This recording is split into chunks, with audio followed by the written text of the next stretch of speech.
Good morning everyone. आज के इस स्पेशल न्यूज़पेपर एनालिसिस सेशन में हम लोग देखेंगे कि क्या हो रहा है नेपाल में। ये जो प्रोटेस्ट शुरू हुआ है जिस कारण से अल्टीमेटली वहाँ की सरकार को रिज़ाइन करना पड़ गया, पूरा केओस आ गया वहाँ पे। क्या ये सिर्फ सोशल मीडिया को बैन करने के कारण हुआ है या इसके पीछे और भी कई सारे फैक्टर्स हैं? तो we will see every detail. We will be having a ball by ball commentary and then will come to the current situation, और फिर देखेंगे कि आगे क्या हो सकता है। इंडिया के कॉन्टेक्स्ट में भी इस पर्टिकुलर डेवलपमेंट को हम लोग डिस्कस करेंगे, क्योंकि आज का पूरा न्यूज़पेपर, चाहे हिंदू हो, द इंडियन एक्सप्रेस हो, ज़्यादातर इसी खबर से भरा पड़ा है। तो आज का न्यूज़पेपर एनालिसिस में इसी टॉपिक को हम लोग डिटेल में डिस्कस करेंगे इन दिस मैनर। इसी नेपाल के अंदर मोनार्की थी, मतलब there use to be a kingdom rule किया करती थी फॉर मोर देन 300 ईयर्स। फिर उस मोनार्की के अगेंस्ट लोगों का फ्रस्ट्रेशन आया कि इक्वालिटी होनी चाहिए, जैसे दुनिया भर में डेमोक्रेसी है वैसी आनी चाहिए। और एक मैसिव प्रोटेस्ट स्टार्ट हुआ मोनार्की के अगेंस्ट 2006 में, and ultimately Nepal did away with the constitutional monarchy system that they had in 2008। तो 2008 में मोनार्की खत्म कर दी उन्होंने। 2015 में नेपाल ने एक नया संविधान बनाया। उस संविधान के हिसाब से Nepal adopted a democratic republican system. So ये दो इवेंट्स हैं। 2008 में मोनार्की को ख़त्म किया गया, 2015 में नए संविधान के हिसाब से डेमोक्रेटिक रिपब्लिकन सिस्टम लाया गया, इसी उम्मीद में कि एक इक्वालिटी आएगी। भाई राजा महाराजा लोगों का ज़माना गया, अब सब लोग एक बराबर होंगे, सबको एक समान ट्रीट किया जाएगा, सबको बराबर मौके दिए जाएंगे, इक्वालिटी ऑफ अपॉर्चुनिटी होगी। इस उम्मीद में ये चेंजेस किए गए।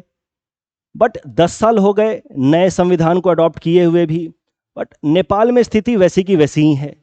पहले राजा महाराजा लोग थे, अब उनके जगह पे पॉलिटिशियंस आ गए, और वो पॉलिटिशियंस अब राजा महाराजा की तरह बिहेव कर रहे हैं। वो और उनके परिवार जो हैं वही लाइफस्टाइल, वही लग्जरी एंजॉय कर रहे हैं जो पहले राजा महाराजा लोग किया करते थे। तो जो ड्रीम ऑफ इक्वालिटी है, दैट रिमेन्ड ड्रीम ओनली।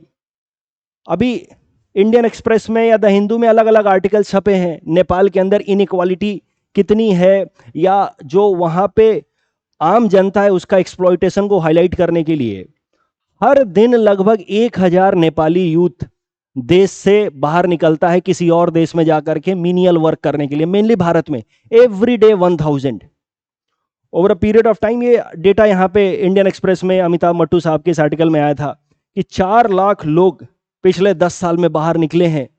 और क्या काम करते हैं? कहीं गार्ड का काम कर रहे हैं, कहीं अब नाइट वॉचमैन हैं, यही सब काम करते हैं, राइट।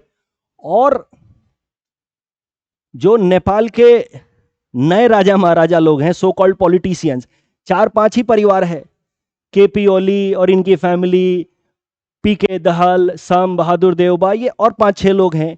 इन्हीं के बीच में पूरा का पूरा पावर जो है वो रिवॉल्व करता रहता है, और ये और इनकी पूरी फैमिली जो है वो एक लैविश लाइफस्टाइल बिताते रहती। और सिर्फ लैविश लाइफस्टाइल बिता नहीं रहे हैं, सोशल मीडिया पे इनके फैमिली के लोग, बच्चे पोस्ट भी कर रहे हैं, फ्लॉन्ट भी कर रहे हैं। देखो मैंने ये लाख रुपए का ये बैग खरीदा, ये देखो मैं स्विट्जरलैंड गई घूमने, फ्रांस में आईफिल टावर के सामने। तो ये और इनकी फैमिली जो है लाइविश लाइफस्टाइल सोशल मीडिया के सामने बार बार ला भी रहा। अब एक बच्चा, नेपाली बच्चा, अब मोबाइल फोन तो आजकल सबके हाथ में, it has democratized the process to great extent. Mobile phone and internet, social media platform. वो बेचारा 10,000 के लिए दिन रात मेहनत कर रहा है, और यहाँ देख रहा है कि लोग जो हैं लाखों लाखों का बैग खरीद रहे हैं, पॉलिटिशियंस के बच्चे। और पॉलिटिशियंस के पास इतना पैसा आया कहाँ से? भाई सीधी सीधी बात है, करप्शन का नुमाइश हो रहा था, एग्जीबिशन ऑफ करप्शन हो रहा था, तो फ्रस्ट्रेशन तो बिल्ड होना ही था।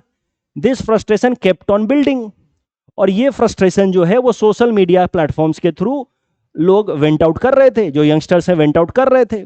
अलग अलग हैशटैग चलाया गया। इन लोगों को तो आम जनता से कोई खास कनेक्शन था नहीं, यही कारण है कि फ्रस्ट्रेशन बिल्ड हो रहा था।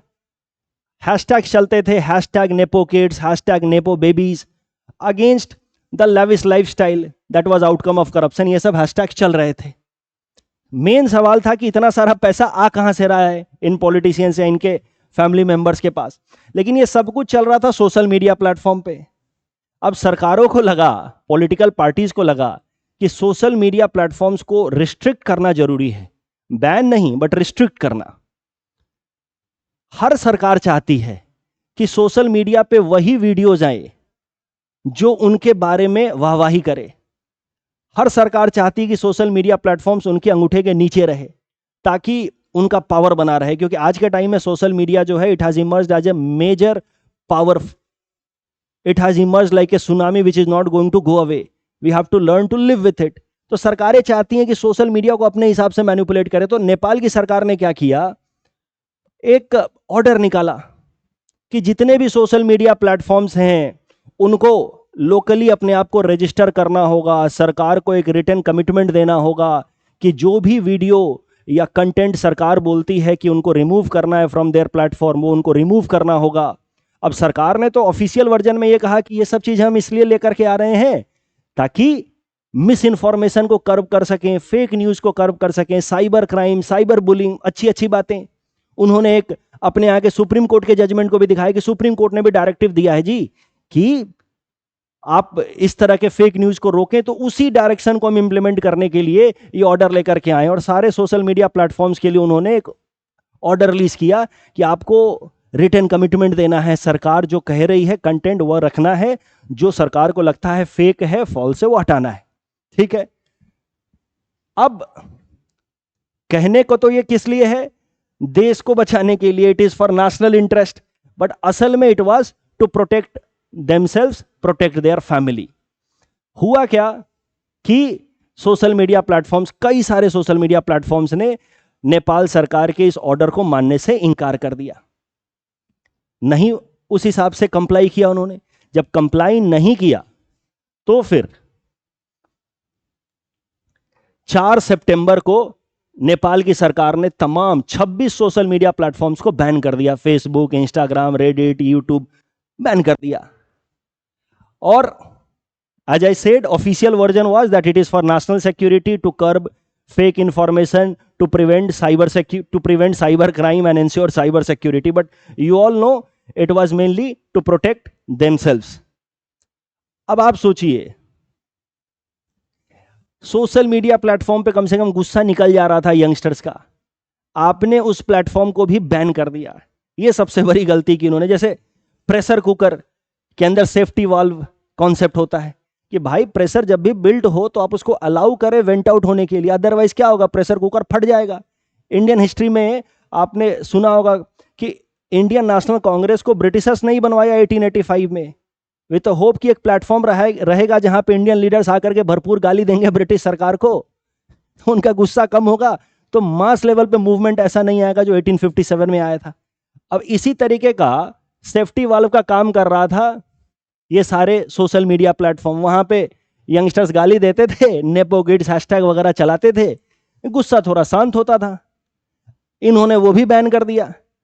अब वो प्रेशर कुकर जो है उसके अंदर प्रेशर तो बढ़ना ही था, फटना तो था ही। तो एक तो social media platform was platform या basis for venting out frustration, दूसरा इससे कई सारे बिजनेस अपॉर्चुनिटीज भी तो खुलते हैं।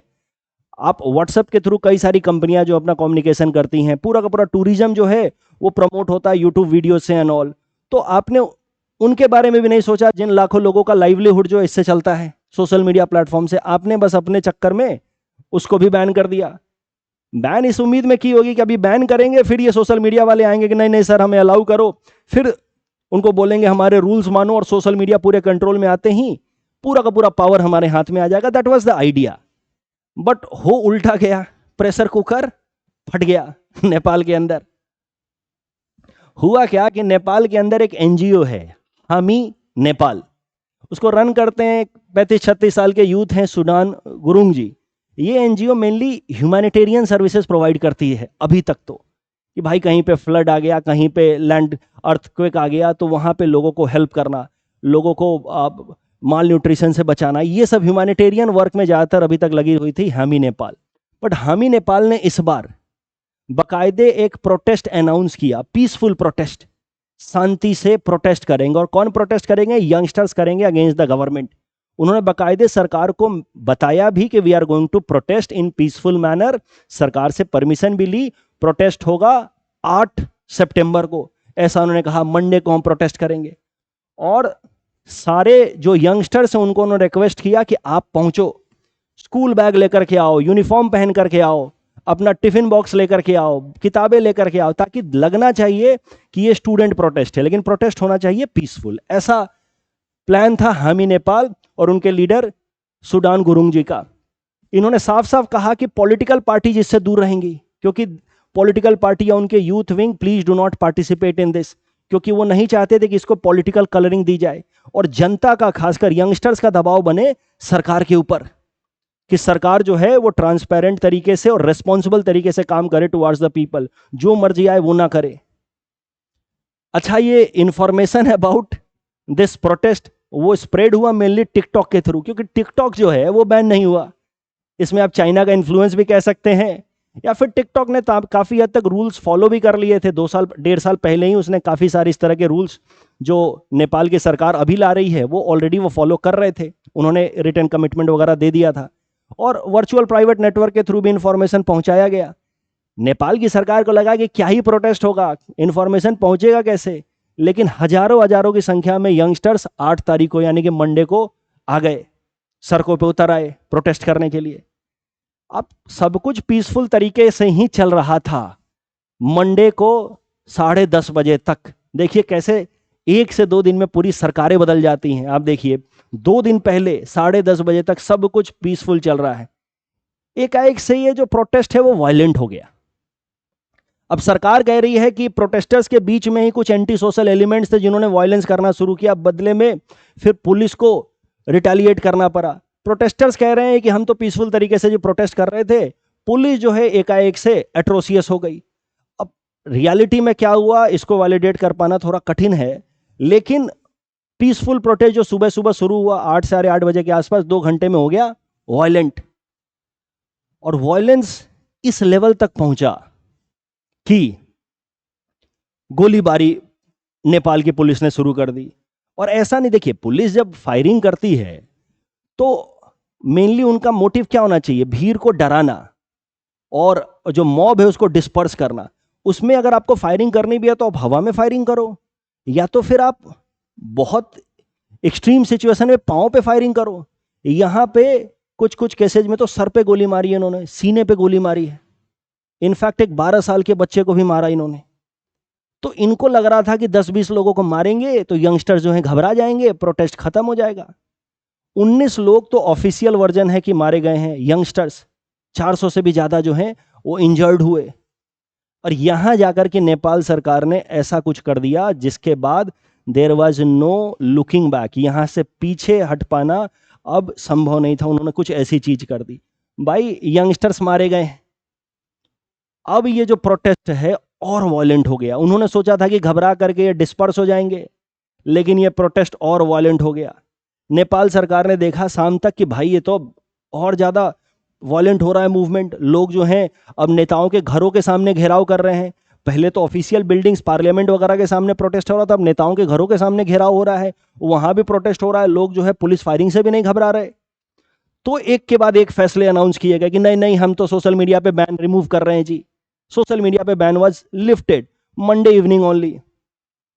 फिर होम मिनिस्टर ने सबसे पहले कहा कि जी मैं जिम्मेदारी लेता हूं, क्योंकि प्रोटेस्टर्स को तो क्रिटिसाइज नहीं कर सकते, तो एंटी सोशल एलिमेंट्स आ गए, वायलेंस कर दिया, इस कारण से मैं जिम्मेदारी लेता हूं, मैं रिजाइन कर रहा हूं। सरकार ने कहा, पीएम केपी ओली ने कहा कि हम एक प्रोब कमेटी बनाएंगे, जांच करेंगे कि कौन किया है वायलेंस, क्योंकि सीधा सीधा जो यूथ है उनको भी क्रिटिसाइज नहीं करना है, कोई बाहर की ताकत है इसमें, फॉरेन पावर है, उन्होंने किया है, हम जांच करेंगे। लेकिन सबको पता है कि वायलेंस किया है नेपाली सरकार, नेपाली गवर्नमेंट ने, नेपाली पुलिस के through, in order to quell, in order to disperse the mob, in order to threaten. That was a high handed approach and that is why ये सारे जो क्राइसिस मैनेजमेंट वाले एक्शंस लिए सरकार ने, उस कारण से भी कुछ हुआ नहीं। अब 20 लोगों को मार दिया है आपने, अब डिमांड जो है और बदल गया। अब बात सिर्फ सोशल मीडिया को रिमूव करने या सोशल मीडिया को रीइंस्टेट करने की नहीं है, पहले भी नहीं थी, पहले भी मामला जो है वो डीपर फ्रस्ट्रेशन का था, लेकिन अब आया कि अब पूरा का पूरा पॉलिटिकल सिस्टम जो है वो बदलना है, कंप्लीट पॉलिटिकल ओवरहॉल, एकदम बदलाव करना है। जैसे भारत में एक मूवमेंट आया था ना 2011 में अन्ना हजारे जी के अंतर्गत, इंडिया अगेंस्ट करप्शन मूवमेंट, कि भाई हमको चाहिए एक लोकपाल जो करप्शन के अगेंस्ट काम करे, वैसे ही यहां पे डिमांड आने लगा कि we want an impartial watchdog institution. हमें नहीं भरोसा ऐसी सरकारों पे, हमें चाहिए कि प्राइम मिनिस्टर रेजिग्नेशन दे और अब पॉलिटिकल सिस्टम फिर से नए से बनाया जाए, ये डिमांड आने लगा। और ये डिमांड जो है वो और स्ट्रांग तरीके से रखा जाना शुरू कर दिया गया। तो ये मंडे नाइट से लेकर के आप कहिए कल के दिन ट्यूसडे तक ये सब कुछ होता रहा, दबाव बनता रहा। Ultimately prime minister KP Oli had to resign क्या, भागना तक पर गया। अब देखिए क्या हालत कर दी इन्होंने। ये इंडियन एक्सप्रेस से मैंने ये कटआउट लेकर के दिया आपको। फाइनेंस मिनिस्टर को दौरा के मार रहे हैं। MP member of parliament has been stripped and paraded naked. Ex prime minister Deuba has been assaulted, ex prime minister की वाइफ, ये दुखद घटना है, she was killed in a fire. लोगों के नेताओं के घरों में आग लगा दी गई।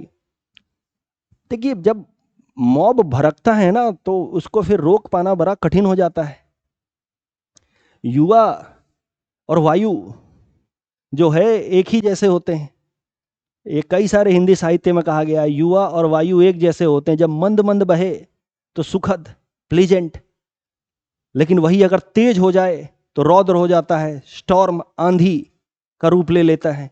और फिर बड़े से बड़े पेड़ को उखाड़ करके भी वो फेंक सकता है, बड़े से बड़ी सरकारों को उखाड़ के फेंक सकता है। अब देखिए प्रधानमंत्री को रिजाइन करके हेलीकॉप्टर से भागना पड़ा, आर्मी कंटोनमेंट में जाकर के छुपना पड़ा अपनी जान बचाने के लिए। वो प्रधानमंत्री जो 2 दिन पहले तक चाइना में जाकर के भारत के ऊपर दबाव बनवाने की कोशिश कर रहे थे कि नहीं हम ये काला पानी वाला एरिया हमारा। ही हैड नो आइडिया कि what kind of frustration is building in his own country and what will happen in 2-3 days.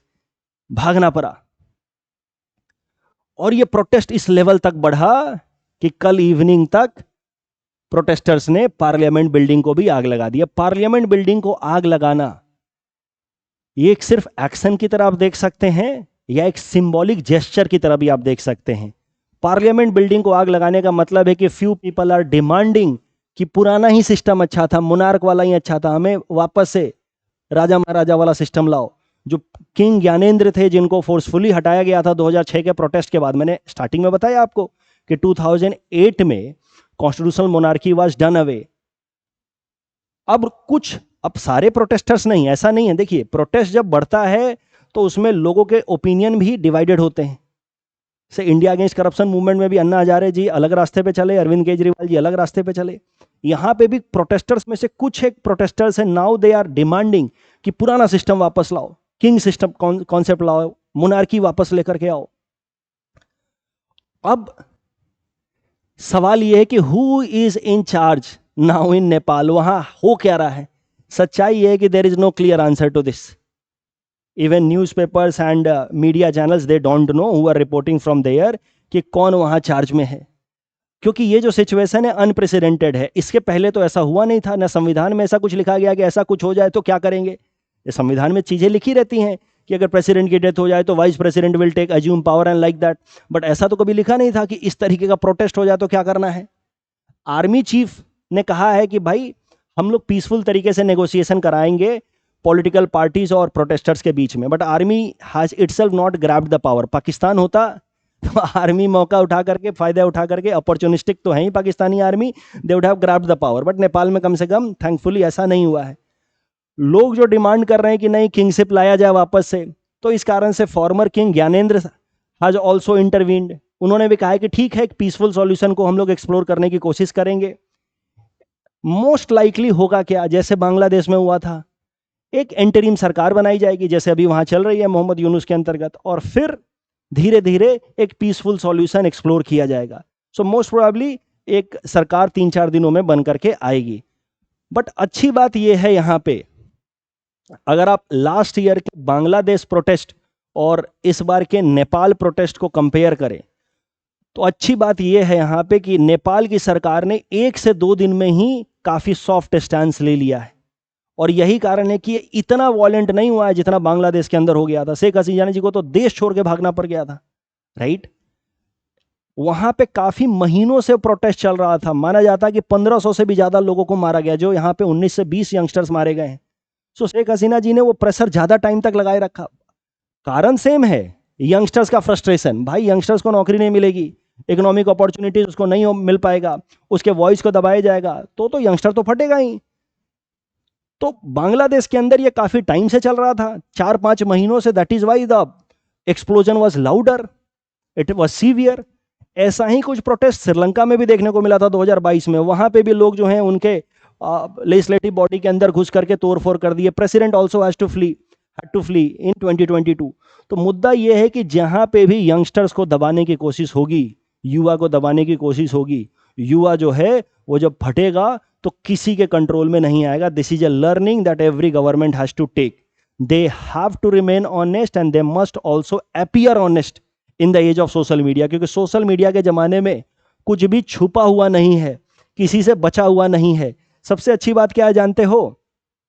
ये नेता लोग या जो सरकारें हैं, ये सीसीटीवी को किस तरीके से इस्तेमाल करते हैं। देखिए, सीसीटीवी लॉ एंड ऑर्डर बनाए रखने के लिए होता है, लेकिन अगर इसका मेन मकसद होता सिर्फ इंफॉर्मेशन निकालना कि कोई गलती करे तो उसको पकड़ लेना है, तो फिर बताते थोड़ी कि आप सीसीटीवी के निगरानी में हैं। लेकिन होता क्या है कि बड़ा बड़ा लिख देते हैं आप सीसीटीवी के निगरानी में हैं, ताकि कोई जो है वो गलती करने के बारे में सोचे भी नहीं। वो हमेशा लगे कि आई एम अंडर सर्विलेंस, चाहे वो सीसीटीवी काम ना कर रहा हो, बट बड़ा बड़ा हर जगह लिखा रहेगा पब्लिक प्लेस में आप सीसीटीवी के निगरानी में हैं। तो नेता लोग, गवर्नमेंट्स जनता को कंट्रोल करने के लिए तो ये सर्विलेंस मैकेनिज्म काफी टाइम से इस्तेमाल कर रहे हैं। इस कॉन्टेक्स्ट में आप देखो, अब कुछ थिंकर्स हैं, पॉलिटिकल थिंकर्स, जॉर्ज ऑरवेल या फिर माइकल फूको, उन्होंने कहा है कि ये सब तरीके होते हैं जनता को कंट्रोल करने के, बस उनको बता दो कि वी आर वॉचिंग। तो ये तरीका था, सरकारें हमें कंट्रोल कर रही थी। लेकिन ये सोशल मीडिया के जमाने में, देखिए सोशल मीडिया की लाख खराबियां होंगी, लेकिन एक अच्छी बात ये निकल करके आ रही है अब देखने के ये बाद ये समझ आ रहा है कि now governments also have to remain answerable, they have to remain honest and also act honest. आपको एक्ट करना है, रिमेन करना है honest, and you have to also appear honest.